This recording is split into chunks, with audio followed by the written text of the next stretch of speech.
Hey there, guys. Welcome back to the Travis and Damian podcast, episode 173. You can listen to us on Spotify, Apple Podcasts, YouTube, and more. Today, we are talking about Xbox price increases, Sonic Racing CrossWorlds, Marvel Zombies, PlayStation State of Play, Spider-Man Brand New Day, and more. But as usual, we will begin with our recent activities in gaming and entertainment.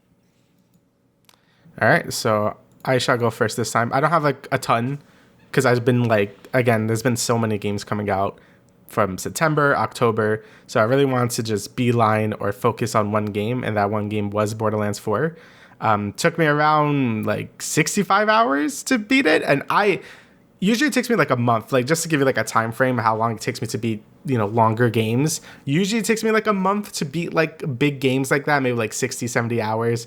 Obviously like things like Xenoblade and Persona take me like over 100 hours, but usually I could do that in like a month, right? Like I think that's a pretty reasonable time frame to beat games like that. But for this game, I really had to go fast because Ghost of Yode literally come out like yesterday. And I was like, I have to beat this game before Ghost of Yode because that's another like 60-hour game if you want to do like everything, which I usually like to do, at least do everything I can.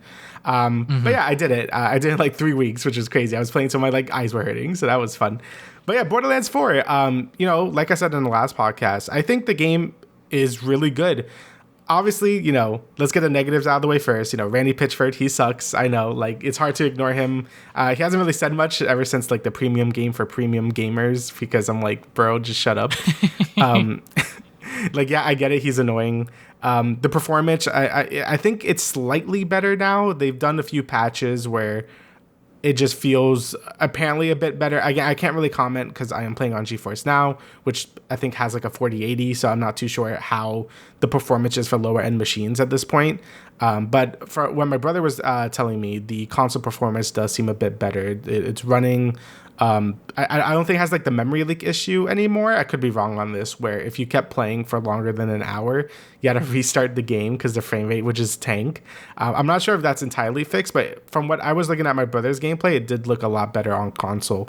And you can have an FOV slider now on console as well, which thank God, because the default FOV is like you're like right up on that gun's butt. It's pretty crazy.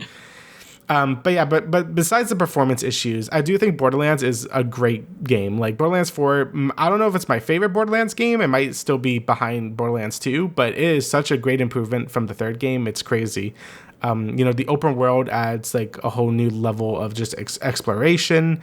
You could go... After you do the first area, you can kind of explore the world at your own leisure. You can either do like the right side of the world first or the left side, and then kind of all comes together in the center. I think that's, a great way to add some variety into the story. So if you want to do multiple characters, you can sort of tackle the story in a different order if you want to, keep things fresh, since this game kind of encourages you to play multiple characters once you hit the end game. But yeah, besides that, the, sort of like the main issue I had with Borderlands 3 was like the story and just like the tone of it, where, it was way too memey. The story was dumb as shit, all these things. And, people always say that about the Borderlands plot. But, I do feel like this series does tell okay stories, like Borderlands 2, I really enjoyed that story a ton.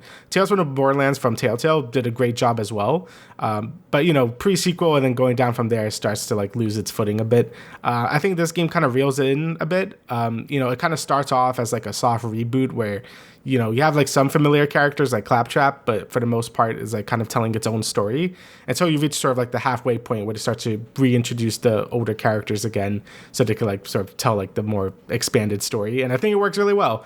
The tone is mostly like kept pretty, not like super serious, but like more serious than Borderlands 3 was, that's for sure. They crack some jokes here and there, but most of the funny like random shit, it's on the side quest, and I think that fits Borderlands way more than try to incorporate that into the main story. So I think the writers did a lot better job than they did in Borderlands 3.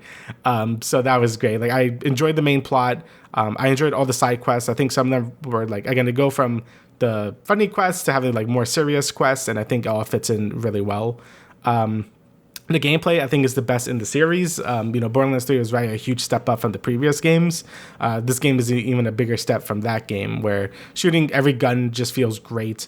Using your abilities feel good. So they really nailed the gunplay this time, since that's a hard thing to get right for a looter shooter, because there's just so many variables. Like, this gun shoots like fucking, I don't know, some random bullshit or whatever. You have to make it feel good.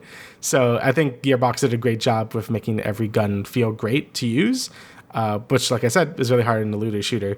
The gearing itself and all your options for building your character is also great. Again, they took what Borderlands 3 did. We're having like the 3 separate skill trees all have separate like ultimate abilities, and then like those trees split into like 3 more trees.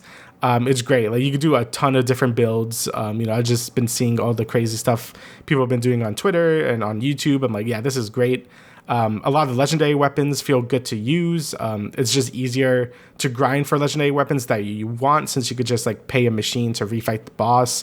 Previously, you had to like exit the game, reload the game to fight the boss, over and over, and that just adds up to like be really tedious. So I'm glad they have an in-game way to do that. So yeah, Borderlands 4 it's great, man. Like, it really is just the performance issues that are really dragging this game down, which is such a shame, because hopefully those are things that could be fixed, but, I don't blame anyone for having a bad first impression with this game due to the performance issues and due to the response of those performance issues from Randy Pitchford, where it's just like, man, like, all he had to say was, hey, we're going to fix the game up. Sucks that it launched this way, but we'll do what we can. And people probably would have been a bit more lenient with it. But since he was so hostile towards the consumer base, like, everything just turned to shit. So hopefully people could get past that, and hopefully the performance could get a lot better for lower end machines or for consoles. Because I really do think this is one of the best Borderlands games they've made in quite a while. So I'm definitely am super happy with it. It was a great time. I definitely will be playing it more in the future to like get more of my end game stuff and maybe play a new character, do the DLCs. So yeah, I think the future is looking pretty bright for this game, which is great. I didn't feel that way about Borderlands 3. So yeah. Next game, I only played like an hour of it, but everyone was talking about it. Megabonk. So like I've seen a bunch of streamers playing this. And it's basically just 3D Vampire Survivor. And if you didn't know what Vampire Survivor was, it's basically like the originator of these, I don't even know what you call them. I just call them Vampire Survivor likes. I think they call them like bullet heavens or something, where you are basically the bullet hell. So like you have the character and your character just shoots a bunch of enemies coming at you. And most of these games are mindless fun. I like the genre, but I wouldn't say I'm like obsessed with it like what some other people are. I think I've played a lot of the more well-known ones. I've played Vampire Survivor. I played Halls of Torment. I've played Deep Rock Galactic Survivors, which is also like that. And this game is more unique in the sense that it's 3D. That's like its big selling point. It's a 3D Vampire Survivor. Mm-hmm. And I actually do think that adds a ton to the game itself. It actually makes me want to play it a bit more. In the sense that obviously you have to like dodge things because it's in a 3D space now. It's not just like you walking around just shooting guys. Like you actually have to like dodge telegraphs. A lot of people are saying this is like sort of a mix of Vampire Survivor and Risk of Rain 2. And I can see where that comparison is coming from. Risk of Rain 2 is, also a 3D roguelike game, but, you actually like shoot guys. Like, it's like a more traditional roguelite. But the way the game is structured, you're dropped into this area. You have to find a boss gate somewhere in the area. You fight the boss, and then you basically win the level. And then scattered throughout the level, you have like random shrines you can interact with that give you buffs. You could open chests for money, and all that structure is very similar to Risk of Rain 2. So it's kind of combining two really addictive gameplay loops together, and I can see why people are like really obsessed with this game. I think the visual style is nice as well. It has this nice sort of like PS1 era look to it, which looks nice. It's obviously very memey. You have like you play as Mr. Bones and shit, like so, like they have all the meme words, like it's very memey. But honestly, it's a good attempt at a 3D Vampire Survivor, which I don't really see a ton of. Usually the isometric or 2D, so it's nice to see the genre sort of get pushed into a new direction. So, and I think it sold like 1 million copies already. I saw that on Twitter. So yeah, they're clearly doing well for themselves. I think it shows that people are, we've been talking about this throughout the whole year, where I think people just want like cheaper games to begin with. Like if you make a fun game with a decent amount of content for $10, like people are going to flock to it like crazy at this point. Right. Yeah. So I think that's just something to keep in mind for like a lot of like the bigger AAA guys that are selling their games for like $70, $80, right? Like sometimes people just want to, spend $10 on a stupid game and be happy about it. And that's about it, So yeah. Gaming has really become leisure time thing more so these days. People want to come home from their job or school or whatever, and they just want to play a random stupid game. And Megabonk is that. I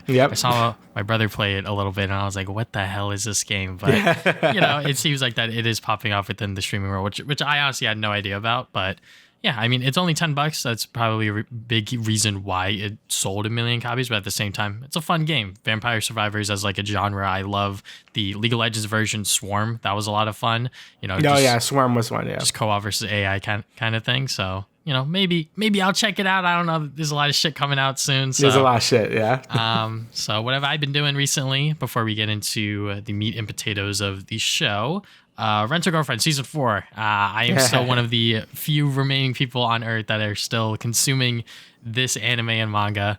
At one point, I was ahead of the anime, but I just stopped reading the manga for so long, and I've seen the clips and things like that of Kazuya in the pool with the boner, and then him finally confessing to Chizuru, and then Chizuru rejecting him.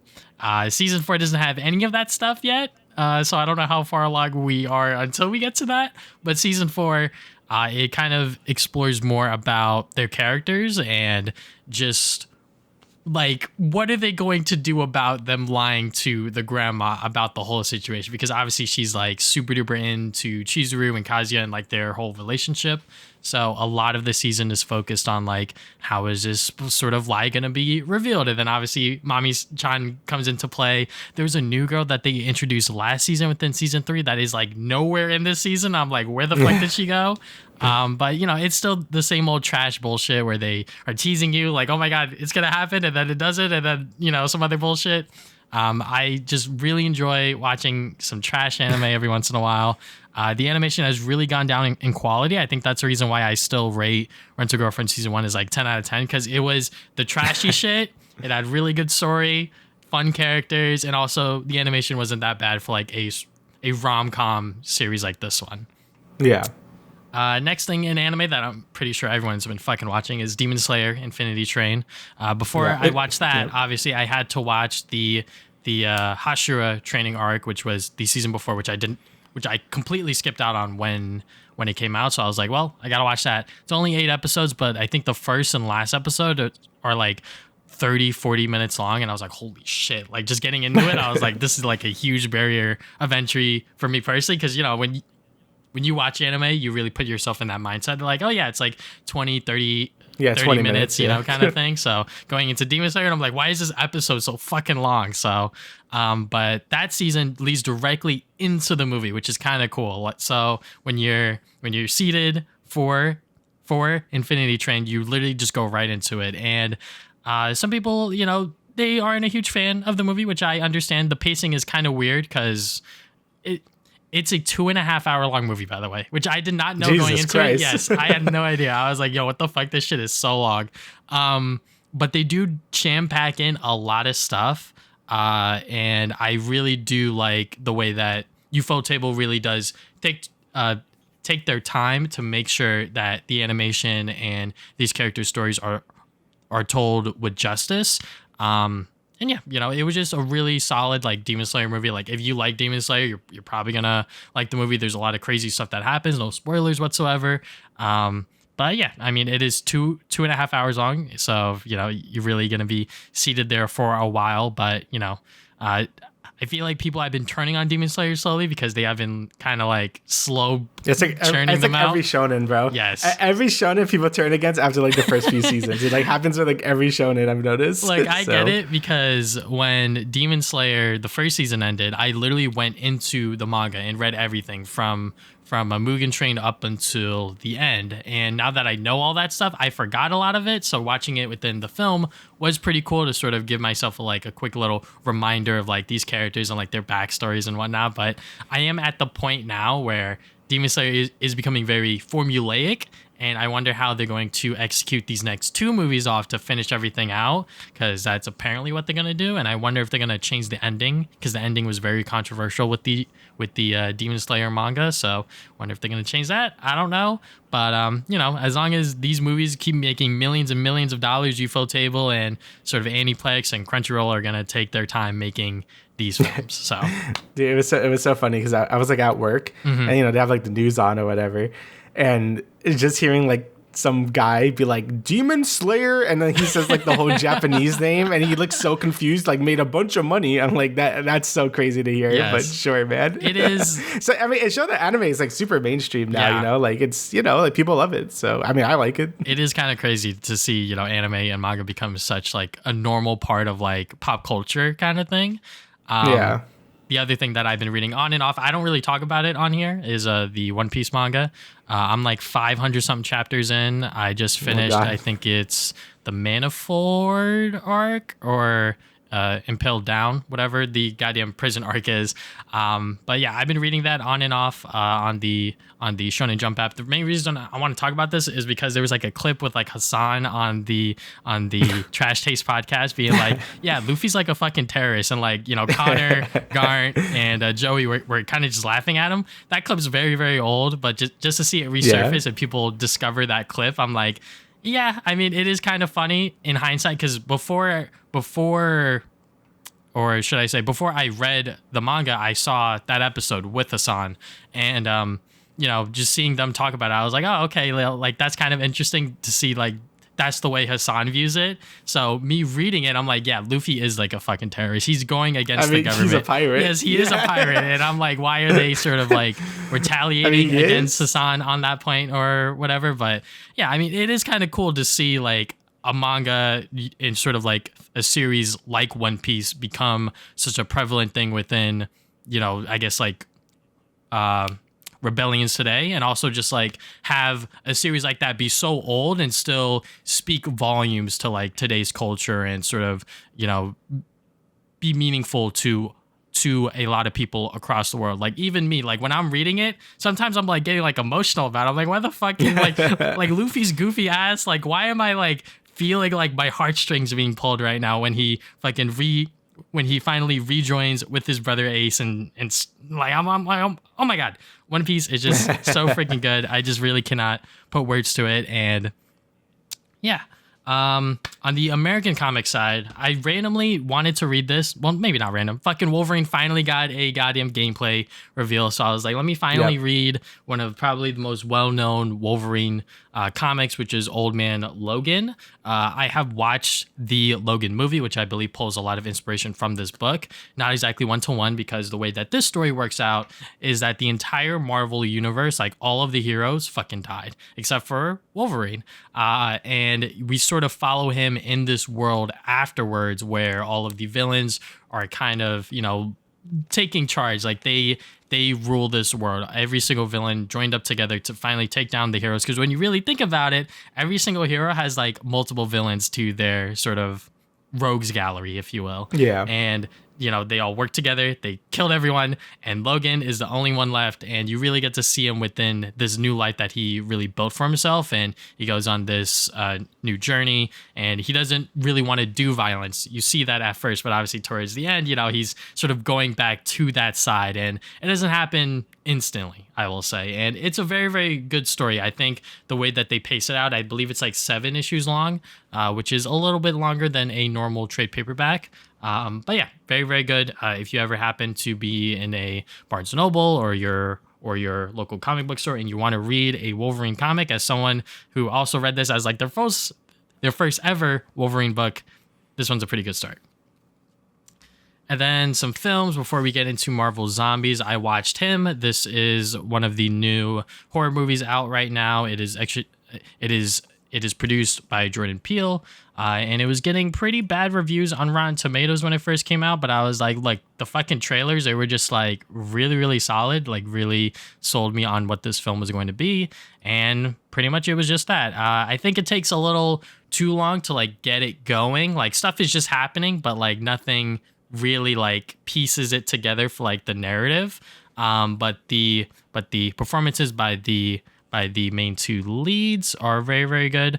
And yeah, I think if you ever see this on like streaming or whatever, definitely give it a watch. It might be leaving theaters soon. I'm not entirely sure. But one battle after another. This one is Leonardo DiCaprio's newest film.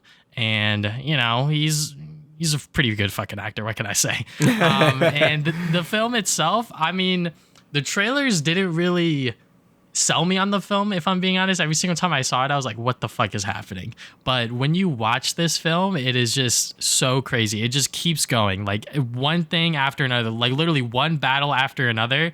Every single scene, there's a new thing happening. There's some sort of plot thread going on.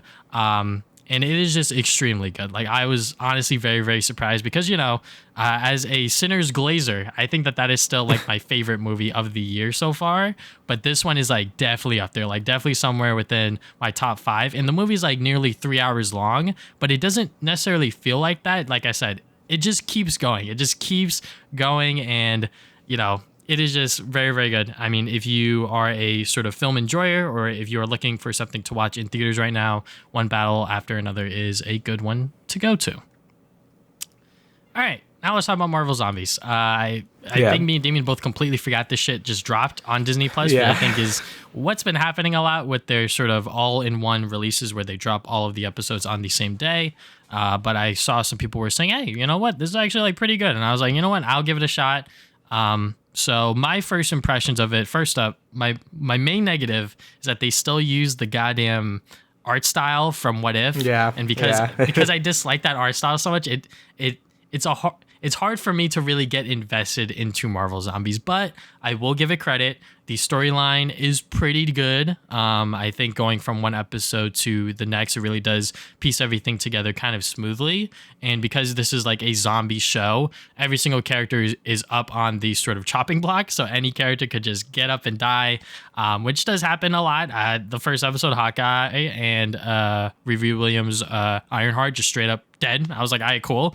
And then episodes after that, I think John Walker's introduced and then dies within the same goddamn episode. So, characters just get up and die, which I love. They aren't sort of scared to just like kill off characters because, this is a What If show and this is like a different continuity and all this other stuff. So, I do like that. But, apparently they might do a second season because it did so well on Disney Plus. I just wish that they would just get rid of the What If art style. Yeah, I mean, I'm basically the same way with the art style itself. I'm just like, I don't know, it just feels like sort of cheap to me. Like maybe it looks a bit better in this show because they have more time to flesh it out and they can make it more violent so things look a bit better.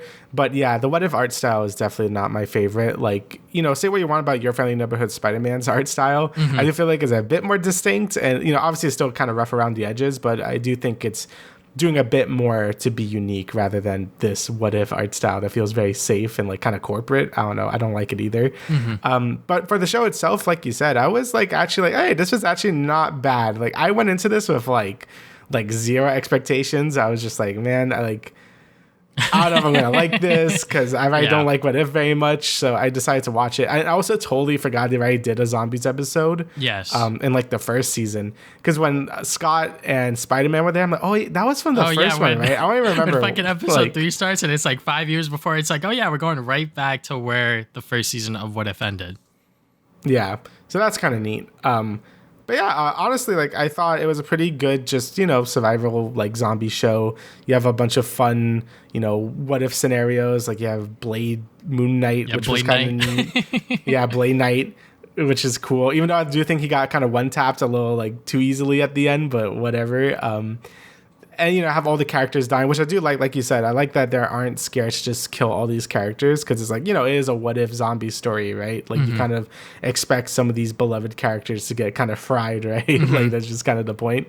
And honestly, like a lot of the battle set pieces were really cool. Like I like the underwater like Namor, like Xenos, like Namor was just killing everyone. Yeah, Namor was on a goddamn streak there. He was like killing everyone. So that was cool. Like New Asgard's fight was pretty neat. So yeah, like I think a lot of set piece battles were cool, and the story itself is a pretty standard zombie survival story. I do like some of the twists at the end, like them going into space and Nova Corps already knows that Earth is fucked, so they're like quarantining. That was a good little twist. I like that. But I know the ending is kind of controversial, but like the overall, I thought it was pretty decent. It was a lot better than I thought it was gonna be, because I was just kind of watching it because I'm like, yeah, all right, for the podcast. Yeah. But I'm like, it was pretty good. So yeah, Marvel Zombies. I ended up enjoying it. Marvel Zombies is a decent 4-episode thing, and I think some of the Marvel people have come out and said, yeah, like we had to do this as a show because we wanted to use Spider-Man again, and obviously they can't do it as a movie, so it is what it is. But it's funny because Spider-Man is like barely in it. He's he was in there for like 2 scenes. episode 3, and then a little bit for episode 4. He had like that one ore farming scene where you just pulled the heads off. And that was cool. That was it. That was it for him. I was like, damn, I wish there was just a little bit more to that, but obviously it is what it is. I think Marvel Zombies, if we get more of it, I hope not, honestly, because I just want this what if art style to just die. I know the artists and creators that worked on this worked very, very hard to get it out, because obviously it looks better than what if does look like, but even then the art style itself is just not my thing.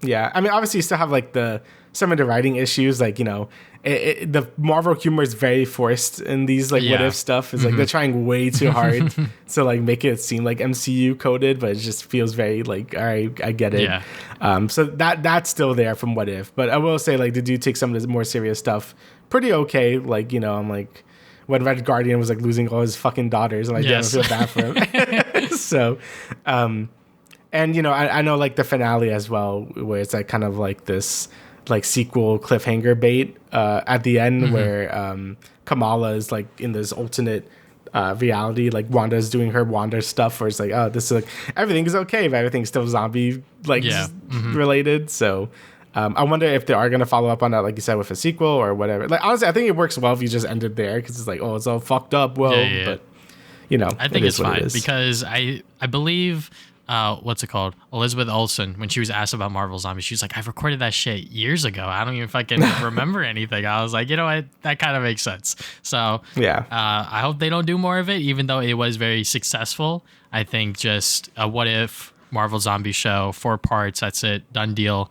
And get rid of this art style, because honestly, I'm kind of sick of it. Just come up with something else, because I know what they were trying to go for, just make it look similar to the MCU. But I think when you're doing something animated, you have animation, so just make something else, make something look different from what we already know within live action. So yeah.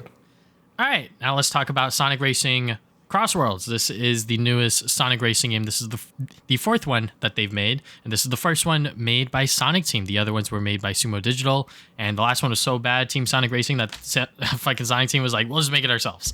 And we completely forgot to talk about it when we did the sort of open network playtest, but now we are going to talk about it in full. I played a little bit of the online, but I've been mostly doing single player. But overall, I think that this is a very, very good kart racing game. Honestly, I think Sonic Team really nailed what they wanted to do with the series as a like direct competitor to Mario Kart in a sense. I haven't felt this way about a Sonic kart racing game since I played Sonic and Sega All-Stars Racing, and that was the last time that I really got into the genre, so maybe that is like a bad example for me personally. But this game, it just feels very, very smooth.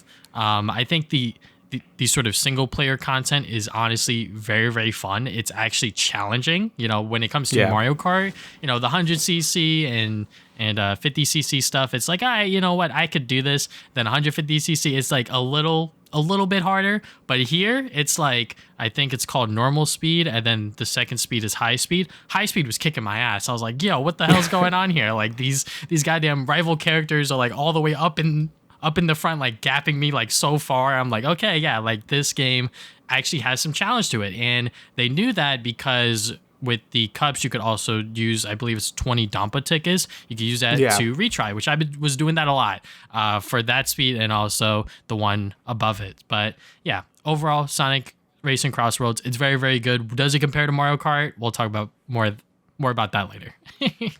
Yeah, like, I have played Sonic and Sega Racing, Sega, whatever the fuck, the first one, a long time ago. And I also played Racing Transformed as well when that went on Wii U. I never played Team Sonic Racing, so I have no comment for that one because I heard it was bad. Yes. But, for the first two, I really like those racers a ton. I was a big fan of the first game. I remember playing it a ton on the 360 and just having a lot of fun with it. Obviously, Travis knows I always talk about the DS version. I always thought the DS version was a ton of fun. You're not wrong. The DS version is pretty peak. Yeah, the DS version, pretty fun. It was a good little competitor to Mario Kart DS at the time. And, it was cool to see all these Sonic characters and Sega characters just playing on the stages, having a good time. It was great. And then Racing Transform just took that and made it even better by having the transform mechanic. So really similar to Mario Kart 7 and 8, where you have the plane, you got the boat, and then you got the car. It doesn't really change the gameplay too much, but it makes some added variety to the tracks. And that game was super well polished as well. You got more Sega characters, more Sonic characters. It was a good time. You could play as fucking Wreck-It Ralph. That was crazy. Danica Patrick, but that game was pretty crazy.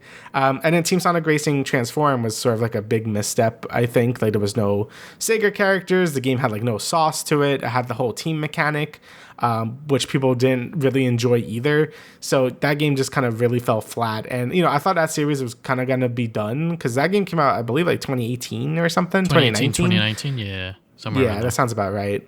And I thought that series was kind of done for, but then Sega themselves were like, nah, we're going to be doing one. And I think they did a fantastic job. I think they did a good job sort of emulating what made the last two, or I guess the ones before Team Sonic Racing, good to begin with, while adding their own charm to it. And, I've also been playing a pretty decent, I've been kind of playing everywhere. I've been playing the Grand Prix. I've been playing some of the race park to unlock some cars. Time trials online. I was kind of trying out everything the game had to offer. And I think everything's such a good time. The Grand Prix are, I think, some of my favorite Grand Prix of any racing game I've done, just because of how much you can sort of shake it up, right? You have the, obviously the speeds. So same thing with Mario Kart, where you have 50cc, 100cc, 150cc, you got mirror, and you basically got a 200cc as well. So you could do all those. I was playing on Supersonic Speed. No, Sonic Speed, I believe, the one that's not 200cc. And like you said, it could be really challenging. And I like that it has even more modular difficulty by changing your rival level, so you could change how easy you want your rival or how hard you want your rival to be, plus how fast the game goes. It just adds a lot of choice to the player of how they want their Grand Prix to go. Is that sort of extends to the races themselves, where you have the crossword mechanic, where you would do one lap, go through a crossword, and do the other lap of the main tracker on. Along with that, you have the frenzy mode for some of the crossworlds to add even more variety. So I think the game does really well with keeping the game fresh. And I think it does it a bit better than Mario Kart World does with its intermissions, because you're always playing a curated track, right? It's this was intended to be raced on, and it's a ton of fun. So I guess before getting more into that, I don't know, maybe we should go into the Mario Kart World comparison. I did play 1 hour of Mario Kart World in between after spending hours and hours in Cross World, and I was just like, you know what? Is Mario Kart World actually that bad? And I think Nintendo patched the game out the day Crossroads came out. They were like, you know what, guys? We're fucked. We have to patch it out. We need to fix the things that people are complaining about, which they did, honestly. When I was heading into lobbies were pretty full, despite them having to fill out 24 players. I think max five CPUs. Like that's it. And I was like, oh, that's kind of impressive. And on top of that, 3-lap tracks were a lot more common. You could actually pick one, I believe, from the other 2 selections. So that was pretty cool. I was like, oh, okay. They actually listened to feedback. That's fucking crazy. So, I was able to play on some 3-lap tracks, obviously some of the intermission stuff. And I mean, Mario Kart World, it's kind of hard to deny this game of being bad. I think people who are saying that it's bad haven't played enough video games, or they're just being dramatic, because this game is still very polished. It's still very, very good. Obviously, I had to get used to the controls again because I was playing Crossroads for so long, but Mario Kart World is still a gem. And honestly, if you have a Switch 2 and you want a kart racing experience, you could go with either one. Honestly, I think both games are fantastic. Crossroads definitely has a lot more I would say, sauce to it, just because you also have the season pass, which, we'll talk about price later, but, $30 season pass, you get more characters, more tracks later down the road. So there is post-game content. Mario Kart, right now, we don't know nothing about DLC. The game, it is what it is right now, which is fine. But if you want some more post-game stuff, and also I think the single-player stuff is just great. Customization options, not just with the carts, but also the gadgets. That's like a huge thing with Sonic CrossWorlds is the gadgets. That's something that you really need to unlock to play online, like efficiently, I would say, because those are like perks. You get little enhancements for like tricks, rings you collect, damage, etc., etc. Like there's a lot of things that you could do with the gears or gadgets, I should say. And yeah, that is just such a cool mechanic. And I was really swapping around between those gadgets in between tracks, or like if I did like a retry, I was like, you know what, let me go and try this one or do this one. I'm really fond of like doing tricks really, really fast in the air. Yeah. And I know that's like not the best build, but I am just so used to just like mashing my fucking joystick up and down or whatever just to like do tricks super duper fast. But, I know people like the other ones just to be more efficient racing on the track. Yeah, so with the Mario Kart World versus this game, I do agree with you where it's like the gameplay of both games are great, right? If anything, Mario Kart is a more polished product, because it just has that Nintendo quality. Like when I was playing it again, and I'm like, yeah, it just feels super polished, right? I do think the item balance in Mario Kart is better because some of the items in Sonic Racing CrossWorlds makes me want to die. Like the slime should not be able to spin you out, cover your screen, and take away both of your items. That's really annoying. There's basically like two blue shells. There's the weights that fall on the first and second place, and also the ghost. I'm like, we don't need two blue shells here either. With Mario Kart World, it's very, you have your red shells. It's all really standard Mario Kart items, so it feels a little easier to like play around it. Obviously, you can play around it with the gadgets as well, but even with like half the players that Sonic Racing CrossWorlds has, it feels a bit more chaotic than Mario Kart World does. And I thought that game felt chaotic because it has 24 players. Yeah. But it kind of evens out just to the crazy items and builds you could do in Racing CrossWorlds. So Mario Kart World has, that going for it. But of course, like I was alluding to before, you have the intermissions. Now, not everyone likes. I never really mind them when I was playing Mario Kart World for the first time. And I still think Mario Kart World is my favorite Mario Kart game. Like, I still really enjoy it.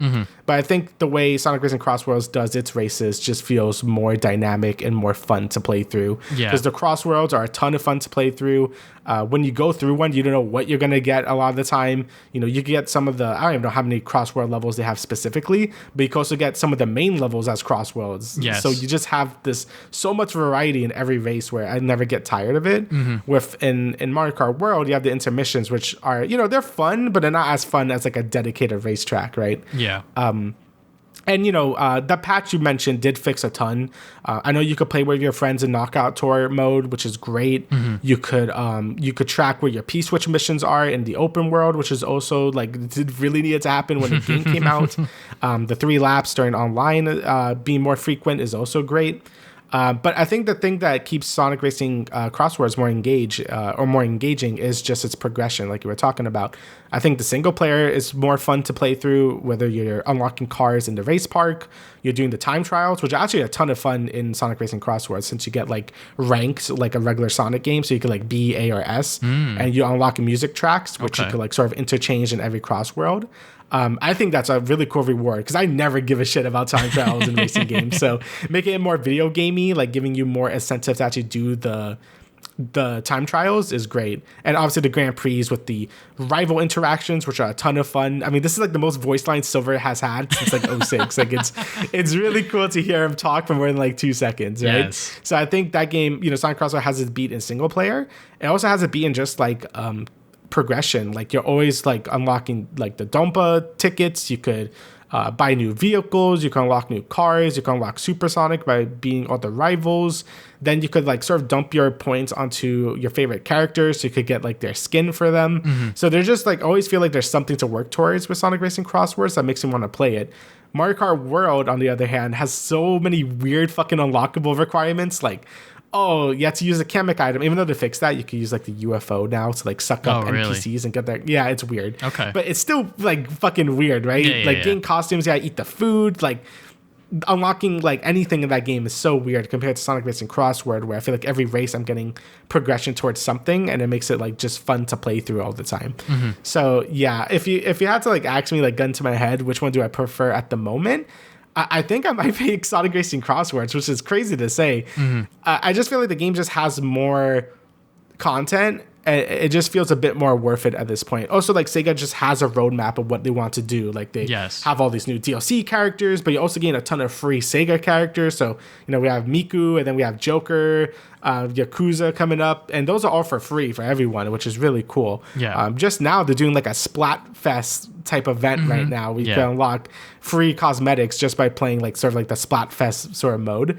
And, you know, Mario Kart World just doesn't really have any of that. But again, it still is a very polished product, and I think more polished than Racing CrossWorlds is. But at the end of the day, I think like CrossWorlds just has more content and just more things going for it at the moment. Obviously, I think I would prefer to have like a dedicated story mode like the Riders games did. That would have been nice, but I think their sort of like interactions with the Grand Prix rivals like kind of makes up for it. So, but yeah, as of right now, I do think I'm having a bit more fun with CrossWorlds, but I think both games are great. Like I think Mario Kart World isn't an awful game. Like it's not a bad game just because this game exists, right? Like I think Mario Kart World is still like an extremely good kart racer and still one of my favorite Mario Karts in general. I just think Sega really and Sonic Team really brought it in with Sonic Racing CrossWorlds. So that's just how I feel about it. Obviously, we gotta wait until Kirby Air Riders comes out to see like the full three-way comparison there. Yeah, so we'll see how that game does. But yeah, Sonic Racing CrossWorlds, I think they did a great job with this game. It's great. Yeah, and unlike that polish sort of thing, you know, whenever I talk about it with like other friends or whatever, you know, when I talk about that sort of aspect of it, you know, Mario Kart is like Overwatch in a sense. If to anyone that plays hero shooters, Overwatch versus Marvel Rivals. Sonic is Marvel Rivals. You know, they are the new kid on the block, but it doesn't have as much polish as Mario Kart because Mario Kart's been around for so long. Nintendo has been making these games for so long, so they know what they're doing and they know what they want to do. You know, at times within Sonic Racing CrossWorlds, I would get stuck on something or I would spin out and fucking die randomly. I'm like, what the hell just happened? And, you know, it is what it is. But, you know, on like the item balance that you talked about earlier, where it's like, yeah, Sonic Racing CrossRoads definitely has some insane items where, you know, there are two items that really stop the first place player with the weight and also the King Boom Boo. But I will argue that the defensive items, there are multiple defensive items. There's the Dark Chow, or not Dark Chow, there's the Void Wisp, the Tornado, the Shield, and then I think there's one more. I forget exactly. But, you know, there's multiple ways to counteract what's coming at you. Obviously, it's not going to be ideal every single time, and you're going to have to cycle through items randomly, but that's just how a kart racer is, you know, that sort of RNG random aspect of it. But, you know, Sonic Racing CrossWorlds versus Mario Kart, I mean, I don't know which one to pick. I honestly really do enjoy both of these games. I was kind of surprised how much I enjoyed Mario Kart when I headed back into it, because I was like, wait a second, this game is still really, really goated. And I think anyone that has a Switch 2 and needs to pick between them, honestly, eeny, meeny, miny, mo. If you want more single player content, I would definitely say CrossWorlds is better, because I honestly don't really like the free roam stuff within Mario Kart World. I feel like most people, they play for like an hour and then they're like, all right, whatever. Because, you know, I think the mini challenges with like the tricks and like the mini time trials that they have are pretty cool, but you have to go out of your way to like look for that stuff. Meanwhile, with Sonic, it's nice and easy. It's just there. You just go through a menu, done deal, you know, no big deal. And also Sonic has post-game stuff. They have a nice roadmap of what they want to do. They've already announced the big DLC characters, the Minecraft, SpongeBob, Mega Man, Ninja Turtles, and Avatar. So there's a lot to look forward to there. Obviously, the price of the game is competitive with Mario Kart. You know, Mario Kart launched at $80. This game is launching at $70, which is a little crazy. I honestly wish that Sega wasn't so greedy on that, but I understand why, because they are competing with Mario Kart, and they're like, well, they did make a pretty damn good product. I ain't gonna lie. But I do wish it was like around 60, maybe even $50. But then again, like I said, there's a lot of stuff in here, and I haven't even touched like online. I haven't even talked about it that much because I haven't even played it that much, you know, and everyone that was playing it bought it with the digital deluxe edition, and we're playing it on Monday. So, you know, the game has a lot. And I honestly really, really enjoy both of these games, and I'm glad that Sonic Racing CrossWorlds was able to land on its feet. Yeah, I'm happy that they decided to do this game, because at first I'm like, oh, like Sonic Team is doing it. Like, I hope it's like good. Yeah. And it was. And, I think Sonic Team has been on a roll lately with Shadow Generations being like great. Like, that game was awesome. And this game also gained like 9s and 8s. I'm like, I think Sonic Team has really proven themselves to make like these great Sonic games again, and if they could keep that up, I'll be super down with it, because I don't think we had Sonic this consistent in quite a while, so it's nice to see. Yeah, let's hope that they could keep it up, and hopefully the post game updates with Sonic Racing CrossWorlds isn't gonna kill the game. But I'm sure they watched what happened with Mario Kart, and they're gonna be sort of tempered in terms of like balancing with online play and all that other stuff, because online balancing is always a little tricky no matter what game it is. So yeah. Okay, let's move on to Peacemaker, Season 2, Episode 6 and 7, probably the fucking craziest episodes of the season. Full spoilers, by the way.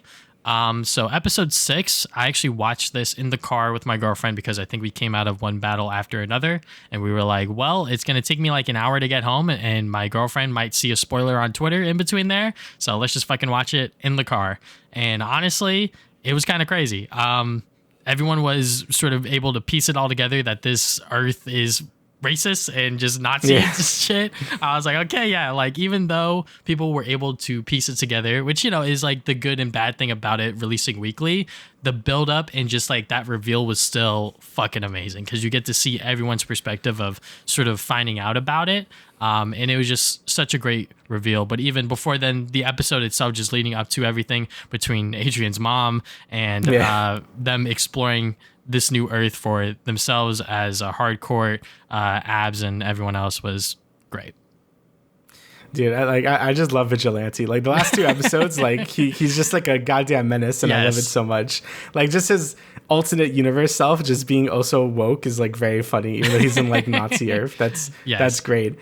And obviously like the twist, I was sort of getting like ideas. I'm like, oh yeah, it is. Like people were just pointing out online, like there's like no minorities like anywhere.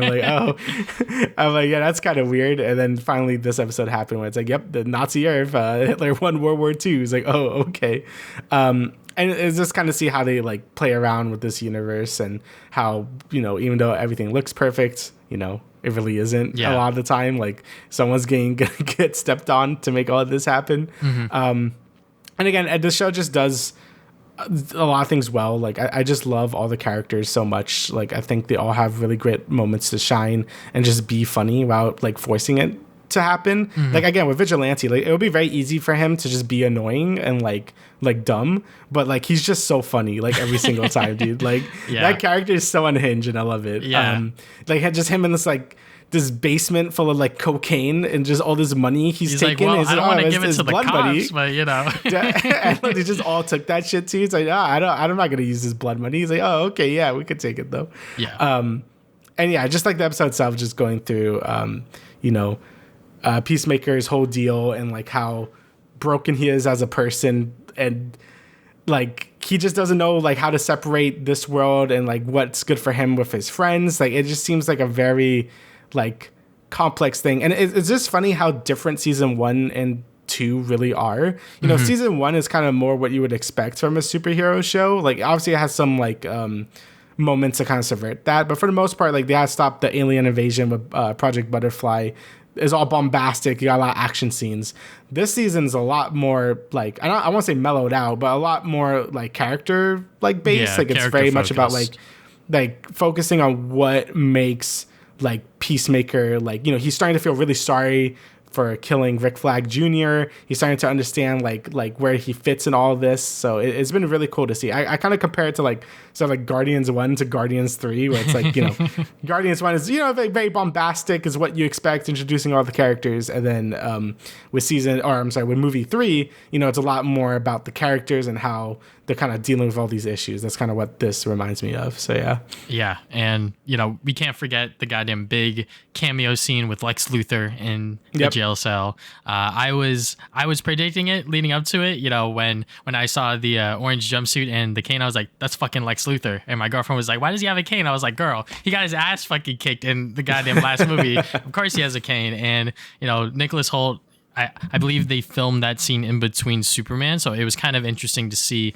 how he would play this character off as they were filming that film still. So yeah, just a nice, fun little cameo. And once again, the DCU is still being able to connect everything so well between the films to the show. Obviously, it's not going to be necessarily required viewing because, the show is very R-rated. But I think it is nice for us adults out there that are able to watch the show to really, get a little bit of a taste of like what's coming up next. Yeah, and I think they fit it well. Like, it wasn't like, it didn't feel forced or anything. Like, I feel like they're dealing with dimensional like doors, so it makes sense to get the guy who like caused the destruction of Metropolis through like dimensional rifts to like, hey, what the fuck is going on here, right? And it is funny when he says like, oh, is Peacemaker a metahuman? He's like, no. It's like, I don't give a shit. Like he's like so hard focused on the metahuman angle. But it was cool to see him here and seeing like sort of what they're gonna do with him in the future. Obviously, we know the next Superman movie is, he's going to be out probably. So, and this one, he's, his jail time is going to get reduced due to him helping Rick Flag Sr. So, I think like that whole sort of like subplot happening is also good as well. Yeah. Just going back to Vigilante, because, Vigilante is everyone's favorite male wife. When we are introduced to his second version of himself, when the actor has like a different demeanor, he's like, who are you? And I was like, oh shit, there's like a different version of him. He's like, no fucking way. I was like, yes. Yeah. I love that they just kept both versions of Adrian just the exact same. Obviously slight differences within the world that they grew up in, but both of them being woke and just wanting to kill Nazis and all this other stuff. It was just a fun moment for them.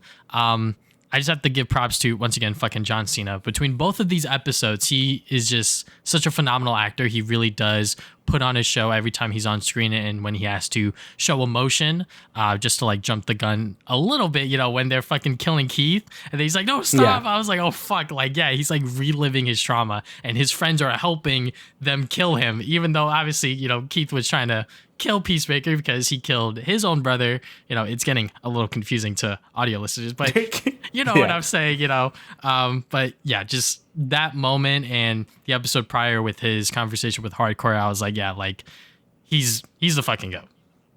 Yeah, especially again, this season's so focused on like his character and just like coming to terms with all of the things he's done. That's not easy for a lot of actors, especially someone that I don't feel like he's done a lot of roles like this.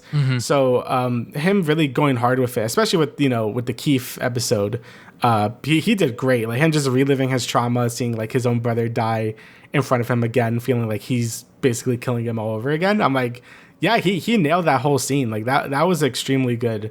And just seeing how hurt Keith felt as well, even though he's like in weird Nazi world, like it's also like sort of like a reverse of what happened in Peacemaker's own world as well. So it's also interesting to see that the Peacemaker in their world was such a massive dickhead, but he's a pretty alright guy in our universe, and then his dad in the Nazi world is actually not that bad, and the one in our world ended up being an awful person. I thought that was a great twist. Like I thought the twist, obviously I saw like kind of Nazi thing sort of happening. I'm like, okay, I can see this happening. But I thought, his dad was going to be like the worst still. Like, oh, he's acting all nice, but like, I'm like, oh, I'm the reason why like everyone's like all these minorities are dead or whatever.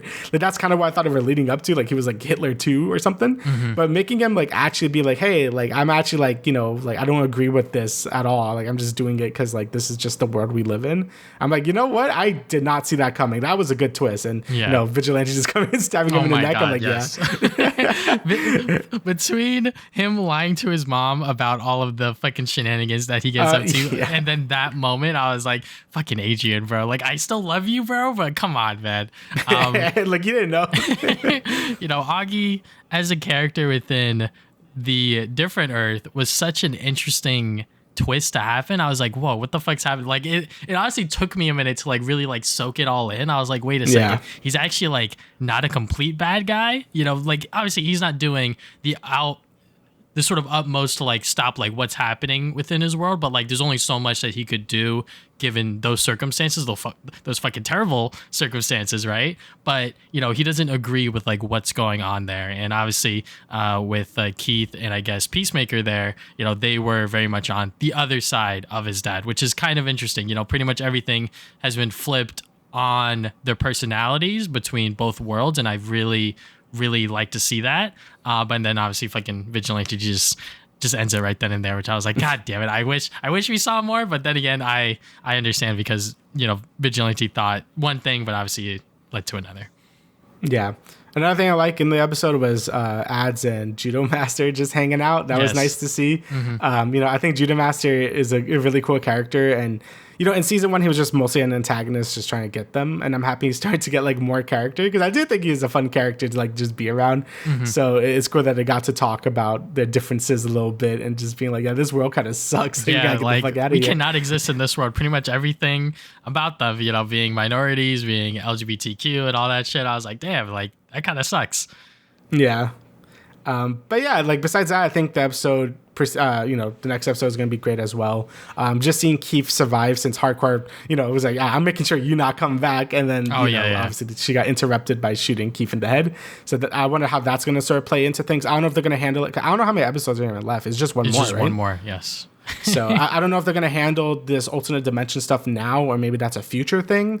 Because it seems like we're going to deal with Argus and Rick Flag Sr. now that Peacemaker turned himself in, which I also really like. Like, you know, I feel like Peacemaker at this point is like blaming everything on himself. You know, he did the whole speech with Keith where he's like, I'm the problem. Like, I'm the root cause for all this suffering in both this world and you know, the alternate dimension as well. Like, you know, the only way to like atone for this is to, you know, turn myself in and like, you know, let my friends go.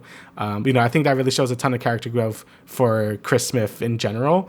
And I'm wondering how they're really going to wrap all this up. Apparently the next episode is supposed to be longer as well. I think James Gunn said that on Twitter, which is great, because, you know, I'm like, I need more than 30 minutes of this. Like, I need to see like what's going on here and how they're going to resolve all this. But yeah, my theory is I think they might leave the Earth X stuff or whatever it's called for like a future thing. Unless they do want, I just feel like it's too much to deal with Argus and Rick Flag Sr. and then bring in Keith.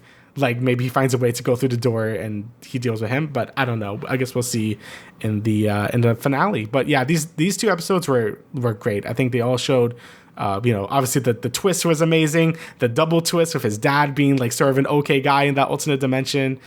Just the character interactions, everything was great. Like, I think this season it's been a bit, not a slow burn, but it's been really building up to this moment. And I think they nailed it with these 2 episodes. So yeah. Yeah. You know, for once with a streaming television show, I wish they dropped all the episodes at once, because I honestly would not have seen that twist happening. But, you know, because we are doing it week to week and people are able to discuss and piece things together, the build up and the reveal of it was still amazing. But yeah, you know, just, oh my God, you know, I just cannot wait to see what James Gunn has cooking for the last episode, as long as he's not, you know, going on sort of press tours and talking about, oh yeah, Palestine and Israel, that was not the influence of Superman, which is a whole other topic with him talking about it recently. But, you know, I'm excited to see what this final episode is going to do. Obviously, an hour I feel like is still not enough for like what the fuck is happening here. I'm sure he has plans for a season 3, and that's why he probably kept Keith alive within that alternate dimension to sort of maybe have it to go into the other universe or what have you. I'm not exactly sure what they're going to do there, but yeah, Peacemaker season 2, obviously very, very good. Alrighty, so now we can move on to the news. So our first bit of news is the Mandalorian and Grogu trailer. So this is coming out May 22nd of next year, 2026. And, you know, I like Mandalorian. Like, you know, season 1, great, right? I really like season 2. Season 3 started off very rocky, but I think the ending of it, like, I was pretty good with.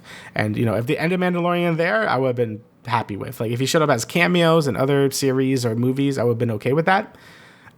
Because I was afraid of like something like this where I don't know, this whole trailer just kind of feels like just Grogu and friends type deal. Like, I feel like Pedro Pascal, I think, said one line in this, and he's doing some cool things, but most of the trailer is Grogu doing like cutesy stuff. And I'm just like, what is this?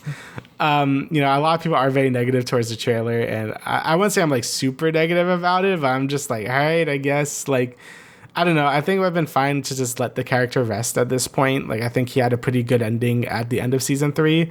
And again, that was a pretty mixed and negative, you know, season to a ton of people. So just having this this movie be a thing, I'm just like, man, I don't know. Yeah. So The Mandalorian series has had a weird trajectory, right? Because obviously season 1 came out and it kind of blew everyone's mind because there was very little expectations about it. Then season 2 happened, the fucking cliffhanger with Luke Skywalker. He takes Grogu, he's like, holy shit, what the fuck? And then we had some extra homework with Book of Boba Fett. And then it kind of resolved all of that Grogu Mandalorian stuff like instantly, which kind of sucks. I wish that would have lasted a little bit longer. Then season 3 kind of picks up from there, and it's kind of just more adventures with Mando and Grogu, and then some other stuff from the Clone Wars. You know, it's cool, it's nice. And now we got a movie, and it kind of still looks like the show, just in a movie format, which is kind of funny. But yeah, I don't really have huge expectations for this, just because, you know, I feel like the Mandalorian stuff has really ran its course, and they've kind of blundered a lot of the high hype about it. You know, there was like so much fandom around it, but I feel like nowadays it's like, oh yeah, you know, Mando, you could probably watch season 1 and 2, but like everything else you could kind of skip on, in my opinion.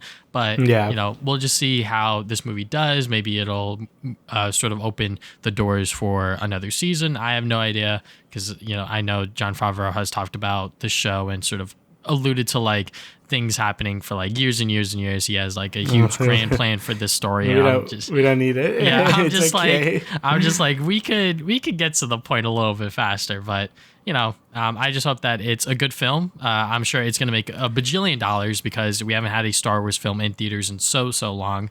And obviously Mandalorian and Grogu are probably one of the most popular Star Wars things around these days, you know? So yeah, you know, once again, Star Wars is made for kids still. So we're probably going to see a lot of merchandise and things like that surrounding it. But yeah, you know, it's Star Wars. Yeah.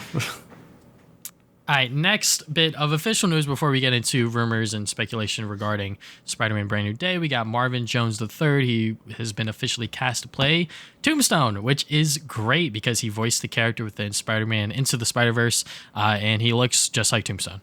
And I believe he played another villain within Black Lightning, and I've been seeing clips of that go around online, and that shit is fucking hilarious.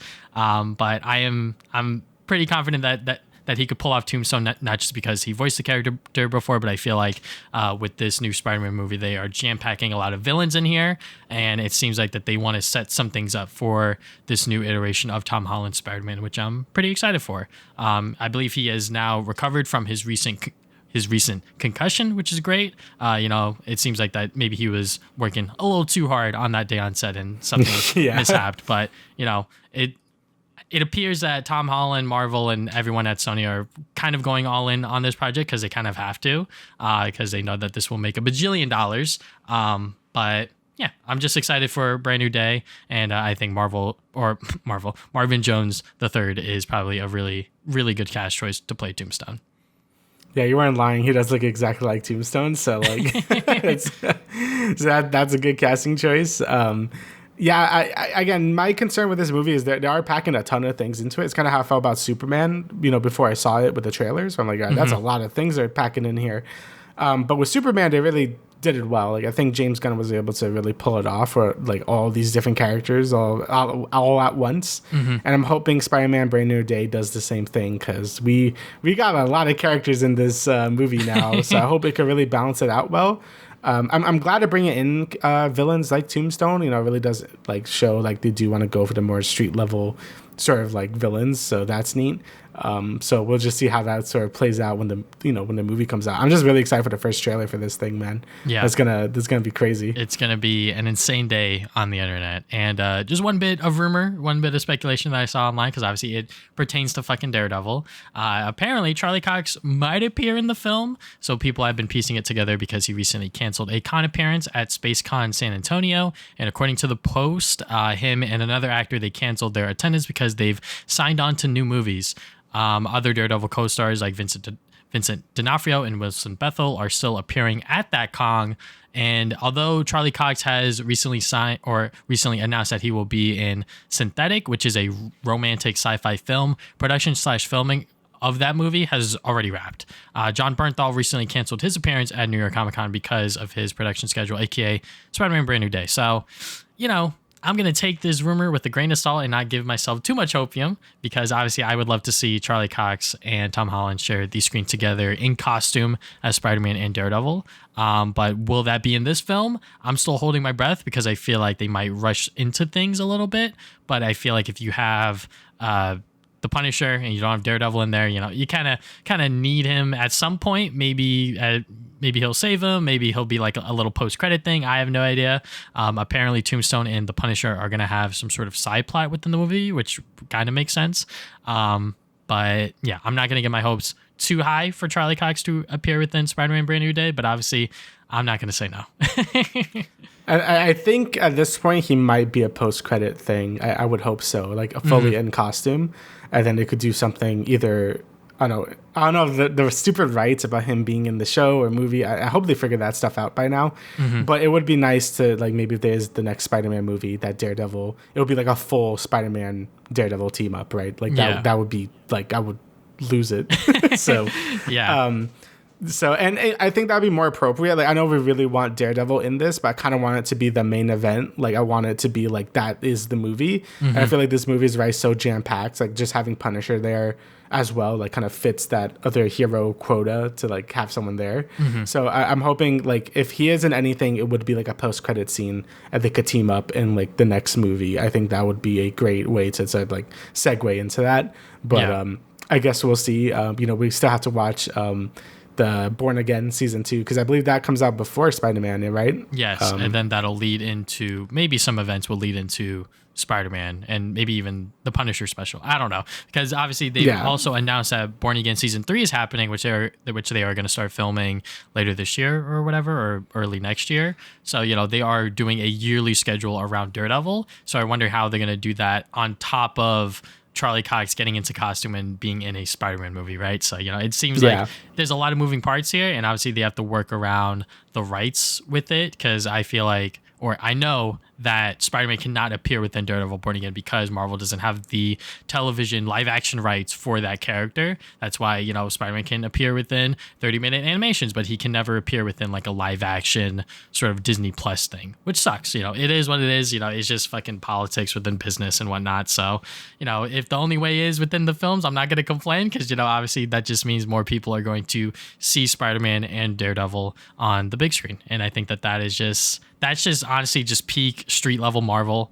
And to have like a storyline about Peter Parker and all that stuff without Daredevil there against Kingpin, I feel like that is just such a missed opportunity. And I know Marvel is probably trying their best to make it happen and hopefully have the sort of Sony execs listen to them, which I think that they did with Brand New Day. And if this movie works, which it probably will, they'll probably be more lenient on what Marvel wants to do.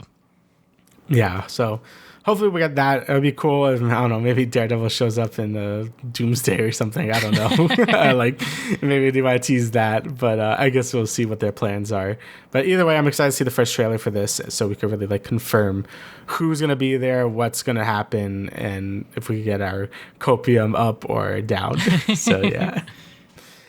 Alrighty, so now we have a bunch of gaming news. So we're going to talk about all this together, because there's a lot of, frankly, bad news for Microsoft. So the first thing being the Xbox consoles themselves are increasing due to the tariffs. So an Xbox Series X is now going to cost $650 now, which is insane, by the way. If you didn't know, they were $500 originally. And I believe, like, I think some of the other terabyte versions have also increased in price, obviously. So, like, they have, like, the whole thing here.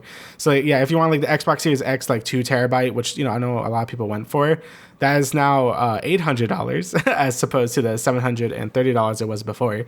But, of course, the base version of the X was, I guess it went up to like 600, so it went up like $50 more. So it's kind of over the place. Oh no, that was for the digital one. Never mind. So no, the Series X did went up to 650. Never mind.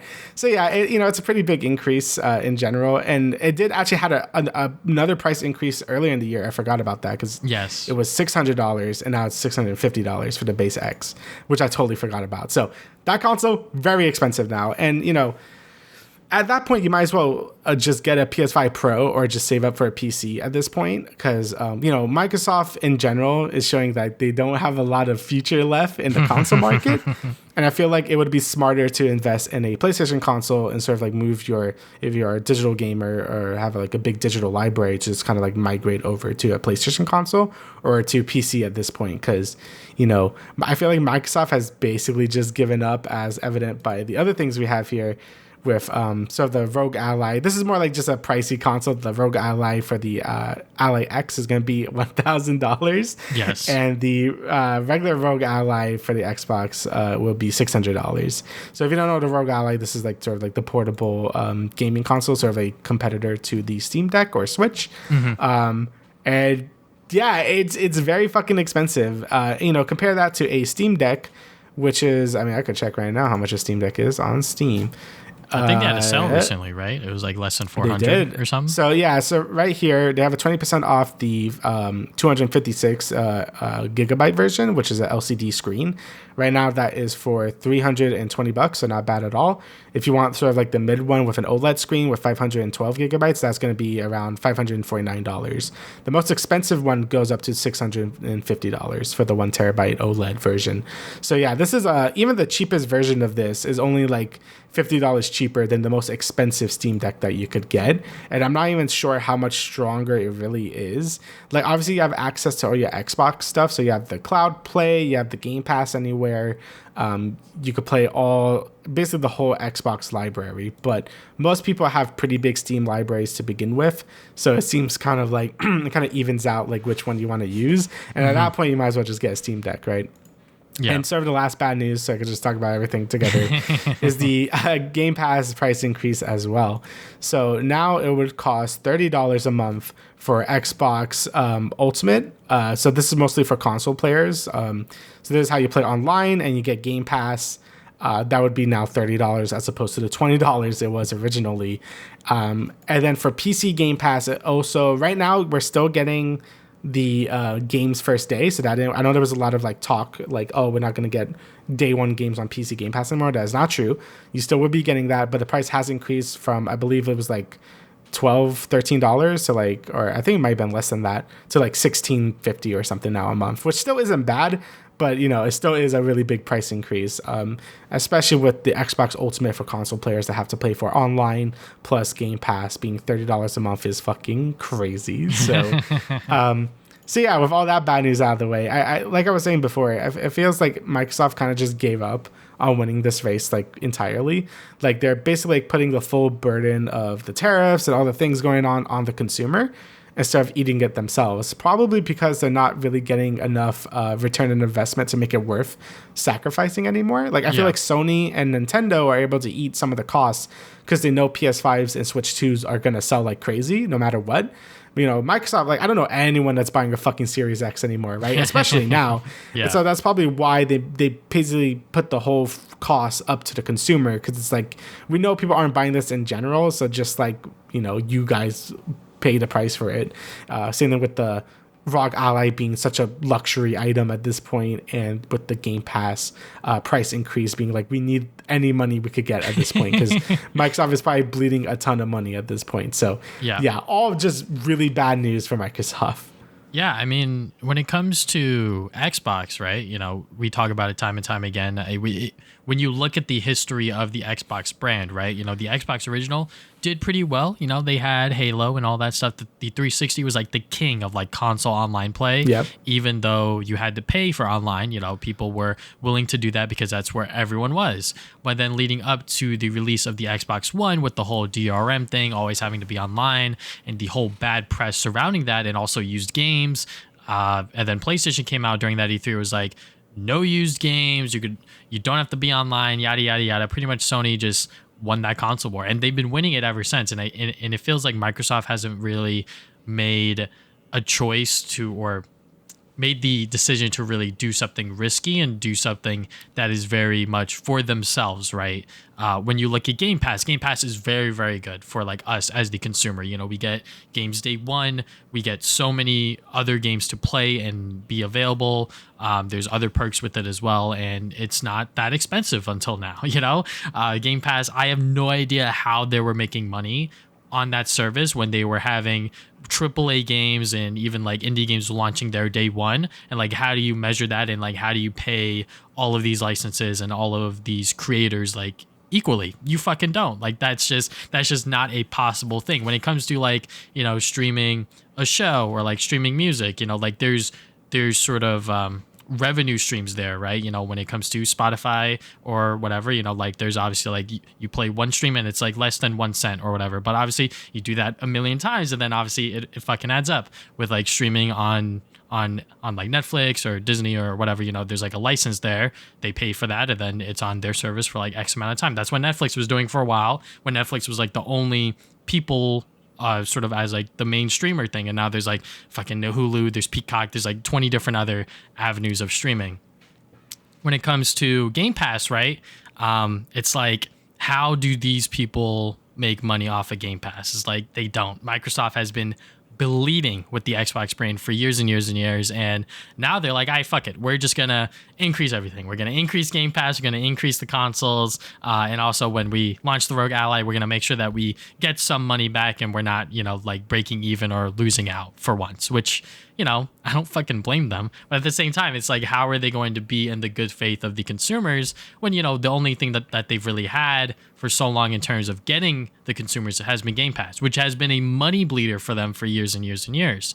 And it's like, well, no one's really buying Xbox consoles because they don't have exclusives, because they're really friendly with PC and they're really friendly with the other consoles now. You know, like their games now live on PlayStation with like Gears of War and also Nintendo. Like they are moving their stuff to other platforms because they're like, well, we want people to play our games everywhere, which is fine. Like, that's cool, that's great. But PlayStation and Nintendo, they're still holding on to those IP strongly because it sells their consoles and makes sure it ensures that they make money. And now Microsoft is like, well, shit, what are we gonna do? And now they're just increasing the prices on everything, and it caused a huge fucking backlash with Game Pass, especially the cancellation page crash, mass unsubbing. Pretty much every like major influencer that I follow on Twitter is like, yep, not subscribing to Game Pass. I cannot really justify paying $365 a year for the service when, you know, it's like, it's not really worth it. And, you know, Damian is a person that has done this before, where like they will sub for like a month or so of Game Pass to play like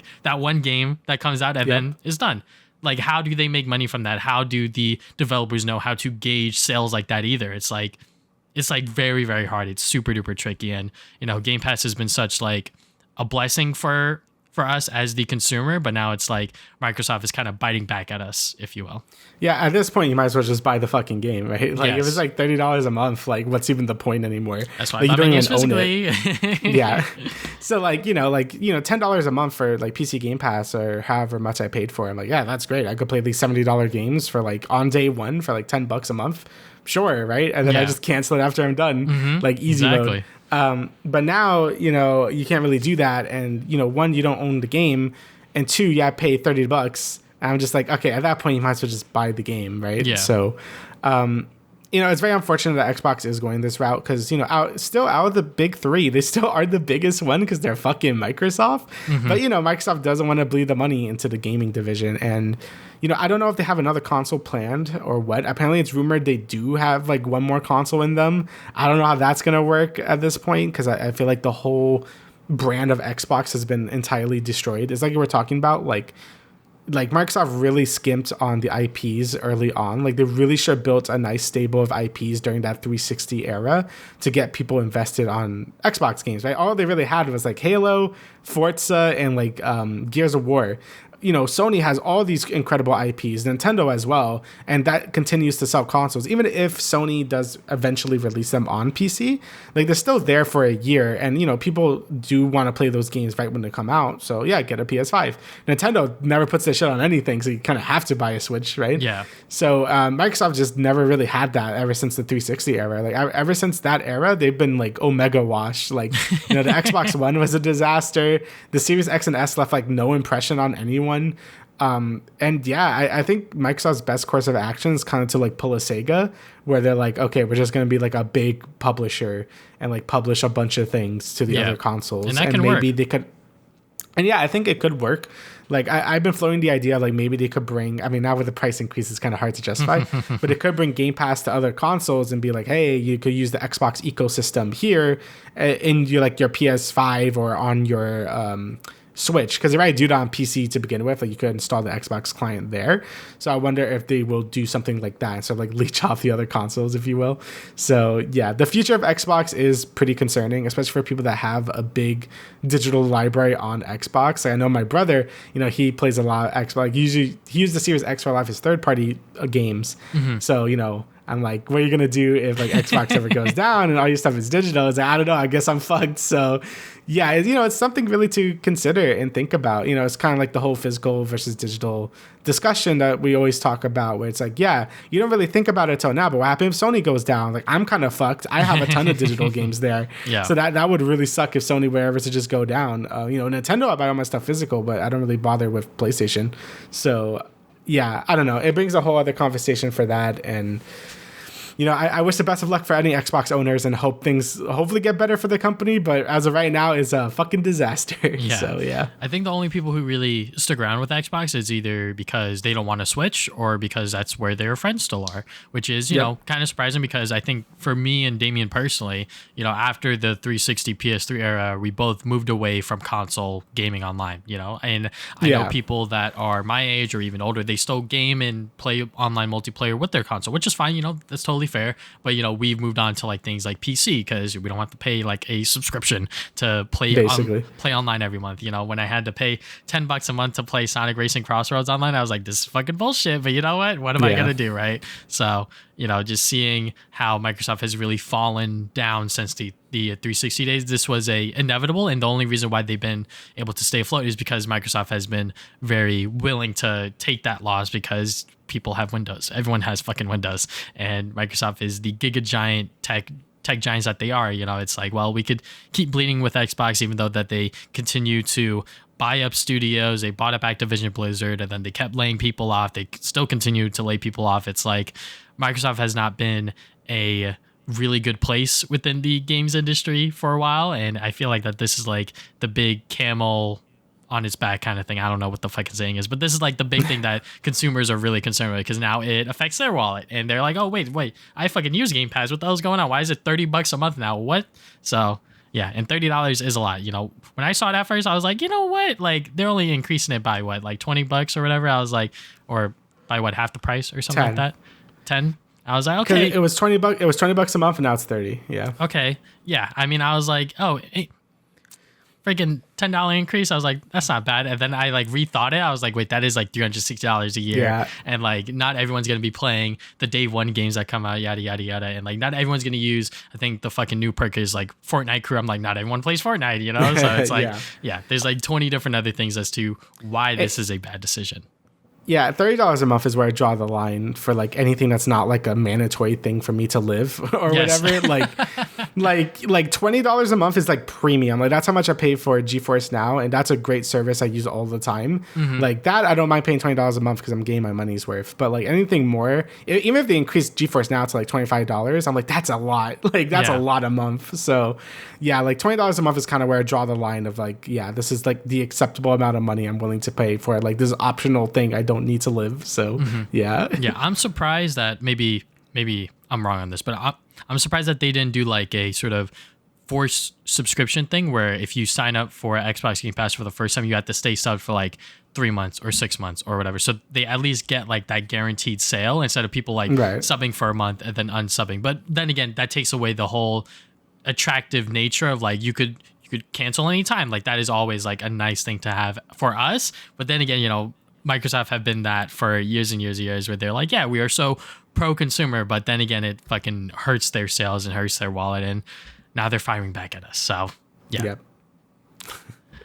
All right. So next bit of news here we got is Doug Bowser retires as Nintendo of America president, and his successor will be Devon Pritchford. And I think that's how you say it. Yeah. She is a big Pikmin fan. That is what I have learned. But yeah, I mean, Doug Bowser has been with Nintendo of America for a few years now. People will say he did literally nothing, which, I'm not going to say I 100% disagree with. I just think that his presence wasn't as huge as like Reggie's, which is fair. But when he did appear, he did, it was for like the big things like leading up to the Switch 2 launch and things like that. I think he did a lot of localization within the Latin American community within those territories as well. So, he did do some stuff. It might not have affected within the United States, if you will, but, he did leave a mark on Nintendo, and, he will be missed. And I hope that the new Nintendo president, that she will do just that. Just keep moving the company forward, and hopefully we get more Pikmin. Maybe be like, hey, Miyamoto, when's like Pikmin 5 coming out? Like I think it's just hard to compete with Reggie. Like I think coming off of Reggie is always going to be a challenge, because he was such an influential part of Nintendo. Yes, and he made a lot of decisions that Nintendo resisted, but he fought for. Like the most famous one being Wii Sports being a packing title. Yes. That Nintendo of Japan was very against, and he was like, no, this is like the absolute right thing to do, and he was absolutely correct on that. And a lot of decisions, and he especially kept it together during the really rough Wii U era. Like he was definitely a glue that kept Nintendo from completely falling. Like even when that was probably the lowest I was on Nintendo was during the Wii U era. I was just like, I just didn't really care about that console after a certain point, but I would still always watch directs because I liked Reggie. I'm like, hey, at least the leadership of Nintendo is good. Like the charismatic, I do like them, so it's always fun to watch. Obviously now I do think Nintendo's in a way better spot in terms of video games, like high quality games coming out almost every year. But I do feel like the leadership isn't as like impactful, probably because it doesn't really need to be anymore. Like Miyamoto is basically like just doing his own thing. Sakurai still like he does things, but he mostly focuses on his stuff. Doug Bowser shows up, but he doesn't really have a huge impact a lot of time, at least like in terms of like front facing for us. Yeah. And then you have the Japan president that shows up a ton, and he's cool. But yeah, Doug Bowser, I feel like just didn't left much of an impression. But I'm not saying he was like bad at his job. Like he just didn't like need. I feel like he didn't need to do as much as Reggie did, because Reggie was like in the trenches, bro. Like he was like he was in a pretty bad time for Nintendo. After the Wii era. So, but he did do a lot for Nintendo, and Doug Bowser is just kind of hard to compare. Mostly because he wasn't at that position for that long. Like I think I say it was from like 2019 to now, which it really wasn't too long. Like Reggie was there for a while, so it was easier to just get attached to him. So, but yeah, I'm hoping the next Nintendo of America president kind of leaves more of an impression than Doug Bowser did. And pay. Being a fan of Pikmin, that's pretty good as well. So I guess we'll see how things change. I'm sure in the next direct, maybe in like February, that's usually when they do their next year direct. Hopefully we get like a nice little like, hey, I'm the new president of America for Nintendo. So there you go. Not president of America. That's it. It would be nice though. I wouldn't complain. Oh my god. But yeah, Doug Bowser, like you said, it is very hard to compete with Reggie, especially when he did leave such an impact on Nintendo. And obviously we don't know everything that happened behind the scenes, but just from what we've seen of him, I thought that, he was fine. He was there. He did his job. Maybe he could have had more of a presence during the directs, but, maybe that just wasn't his cup of tea, which is fine. All right. So last bit of news is the PlayStation State of Play. This happened on the 24th of September. And I thought it was pretty bad, minus some 3 really good things that happened. 2 first-party stuff in the beginning and 1 really cool-looking indie game in the middle. Everything else was just things that didn't look very good or things that we already know about. And Yeah. like that's about it, Mega Man right? DLC got leaked like right before the state of play. So. The Mega Man DLC got leaked before for Sonic Racing CrossWorlds. They look great. Like Proto Man and Mega Man look super cool. You got like the stage with the Wily stage, and you see the Yellow Devil and Dr. Wily like doing stuff. That looks neat. Then they showed like a bunch of things we already knew about, like Code Vein 2 we already know about. Final Fantasy Tactics literally comes out like I think like a few days after that. That game looks great as well. Yeah. But yeah, besides that, it's just like a lot of things. Like the Halloween game, like they're doing another asymmetrical horror game. Look. Like, oh my god, everyone is like that. It's from the devs that did Friday the 13th, which I love that game, but they stopped sort of supporting it because they lost the license. So they're like, fuck it, we'll just make it again with Halloween. So you know what? I do find it weird that they announced it and it's coming out literally fucking next year, like September 8th, 2026. But I'm kind of hyped for that game because I did really like the Friday the 13th game. It was very janky. It was very weird. It had in-game chat, but it was a lot of fun. And I'm sure I could re-spark some of those moments playing the new Halloween one. But yeah, I mean, you're right. There was literally just SAROS, Marvel's Wolverine, which I honestly, honest to God, I did not expect. I was like, no fucking way. I don't know why I didn't expect it. I was just like, I was expecting like a God of War thing because it's like, 20th anniversary. And I know there was rumors about a God of War game coming out. So I'm like, oh, okay, maybe it might be a God of War spinoff or something. And then Wolverine happened. I'm like, oh shit, right. Yeah. Yeah. Yeah, I guess we were talking about like the one cool game like in the middle, Chronoscript, I believe it was called. Yeah. This looks really cool. It looks like a sort of like pen and pencil art style that's like a Metroidvania, and it just has a really cool art style to it. Obviously Metroidvanias are kind of hard to break into because I feel like a lot of indie games are Metroidvanias. I'm saying that because that's just what it looks like. I don't know what it actually is for sure, but I'm pretty sure it's a Metroidvania. Yes. Yeah, it looks like one. But everything about it is just like super unique. Like I love like the map is like a bunch of pages that like stick together. Like that's really cool. The art style looks really neat. It just looks pretty fluid to play as well. It was like the only game of the presentation besides the main two that I'm like, yeah, that looks really cool. Like that's a cool looking game. Kind of like what Plucky Squire was, but just like, for a Metroidvania. So that's really neat. I like that a lot. Yeah, I was just really stunned on the visuals for it. I was like, oh, okay, like that looks really, really dope. SAROS is obviously the game that they opened with, which is going to be PlayStation Studios' like major title for the first quarter of next year, March 20th, 2026. I still have yet to play Returnal. It's only like $20 on eBay. I was looking it up and I was like, you know what, maybe I should try that out because, when it comes to, I believe it is a roguelite, right? Yep. Yes, okay. It is. Yeah, when it comes to AAA roguelikes, I feel like that there's not a lot of them out there. There's like barely any. I think that's the only one. Yeah. So, when you think about that genre, it really does have a strong connection to the indie game community. So I wonder how, for myself, like a AAA version of that. And it seems like SAROS is just building upon that again. Mm-hmm. Yeah. So as someone that did play and beat Returnal, I thought that game was great. Like that was a great spin on a sort of like roguelite experience, but for a AAA audience. Like it didn't really sacrifice the difficulty to make it more accessible either. Like the game is hard, like you will die a ton. And I like that because that's like the learning process of a roguelite, learning these encounters, learning these bosses, getting overpowered by doing certain like optional stuff and find a bunch of guys, getting good weapons, the whole shebang is all there. And this game seems to be elevating that more. So sort of like the big thing Returnal didn't have was meta progression. A lot of modern roguelites have meta progression. So Hades, for example, when you go through a run, even if you die, you will get a bunch of resources to spend to make yourself stronger for the next run, and those are permanent upgrades. So it just makes the game easier and easier as you keep going through the game. It seems like SAROS is going to do the same thing. They showed some examples being like you could get a second chance sort of mechanic. So just like Hades does with his Death Defies, if you die, usually that's the end of your run, but with this upgrade, you're able to come back to life, and that's like a permanent upgrade. So I think that's a really neat thing to have for a game like this. It seems like it will make the game more accessible for people while still keeping that roguelite sort of gameplay loop functioning. And I'm kind of surprised they didn't call it Returnal 2. I feel like that would have been the safer bet, but because it's basically the same thing. Like, it's a third-person run-and-gun bullet hell game, and it looks great. Like, I love Returnal for that as well. So, but it is weird they just didn't call it Returnal 2. But it seems to be the same structure. You go through the levels, you get items. Now you have the meta progression angle as well.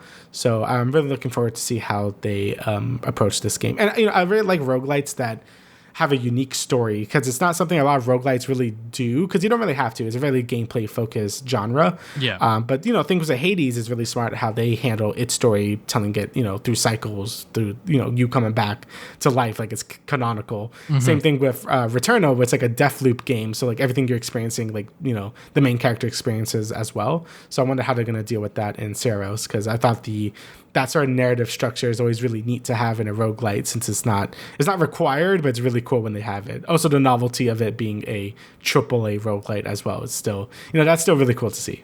Yeah. And then obviously Marvel's Wolverine. Like I said, I had no idea. I don't know what the fuck I was expecting from this state of play. It's always like bottom of the barrel shit. I'm just like, I don't expect anything from this state of play. Let's just go into it. I'm not gonna have any expectations. What's a Sly Cooper 5? I don't care. But obviously Marvel's Wolverine. This has been something that people have been wanting to see for themselves for like a while now. Ever since it was announced back in, I think it was fucking like 2020 or something. It's been a while. Very long time since they initially revealed it. They revealed it alongside Marvel's Spider-Man 2, just so you guys know how long it's been.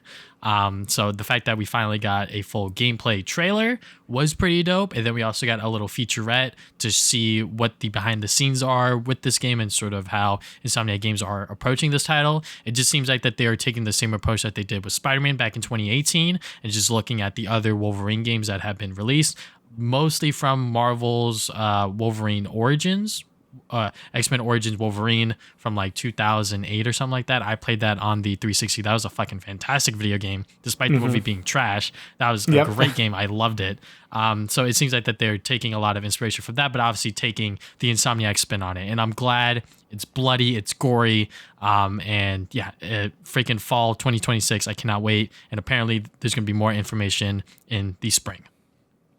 Yeah, I mean, it looks beautiful, right? Like, like they were going over all the details. Even though it makes me a little nervous when we talk about, you can see every pore of his skin. I'm like, okay, I wonder how much that costs. I don't care that much. I'm sorry, but yes, go on.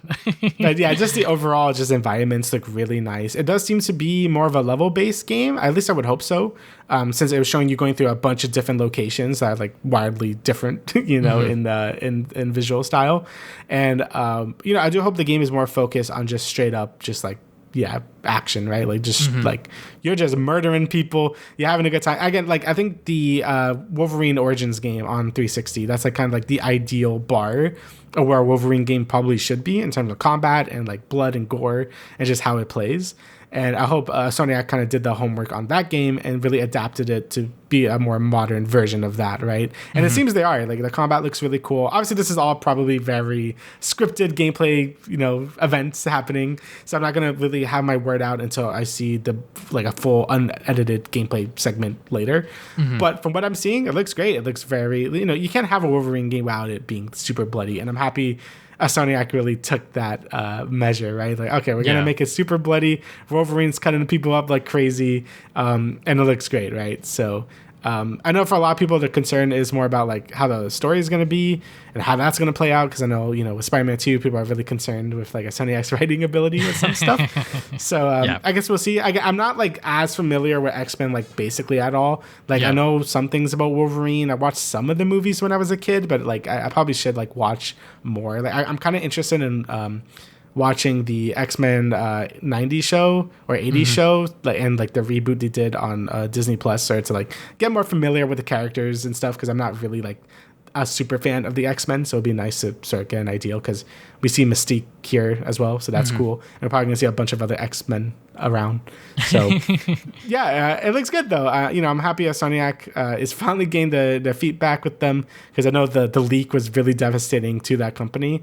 So I'm happy to see them finally putting out Wolverine, and hopefully it's a good time. And man, I gotta say, Sonic has been really carrying this generation for PlayStation. I'm not saying the other games are bad at all. I'm just saying their consistency and their output has just been crazy. I mean, I know technically Miles is a PS4, PS5 game, but you had Miles, you had Ratchet, Spider-Man 2, and now Wolverine, right? Like that's an insane output for a current gen developer now. Like we're lucky to get one game like a fucking console gen from these people now.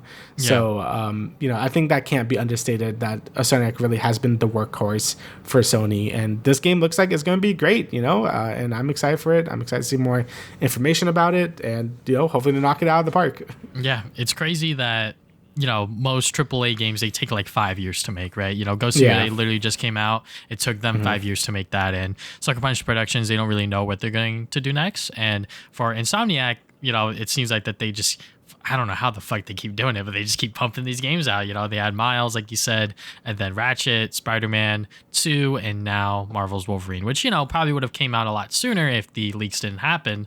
But, it is what it is. So just what we've seen of this game so far has me very, very excited. It's definitely my most anticipated game going into next year. And this year has already been an insane year for gaming. Just to have another game to look forward to going into the following year is always great, always fantastic.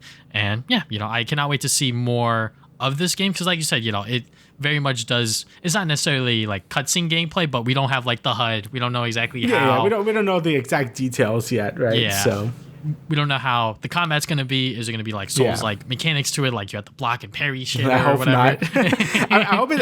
Honestly, my ideal of a Wolverine game is to be more DMC Bayonetta esque, like just go fucking crazy. Like that's always my ideal thing of when like a Wolverine sort of gameplay style. But because Wolverine is a fucking force to be reckoned with. Like, he is a unstoppable being. So to have that kind of gameplay style, I'm not exactly a huge fan of, but it does seem like that you are just going to be doing like a hack and slash beat 'em up sort of ordeal, which is fine. I think that is very fitting for the Wolverine character, and I just want to see how Insomniac Games is going to make that compelling and rich for us as the players. So, is there anything else you'd like to add, good sir? No, I think that's everything. All right, so thank you guys for listening to the Travis and Damian podcast, episode 173. We'll see you guys 2 weeks from now with another episode. See ya.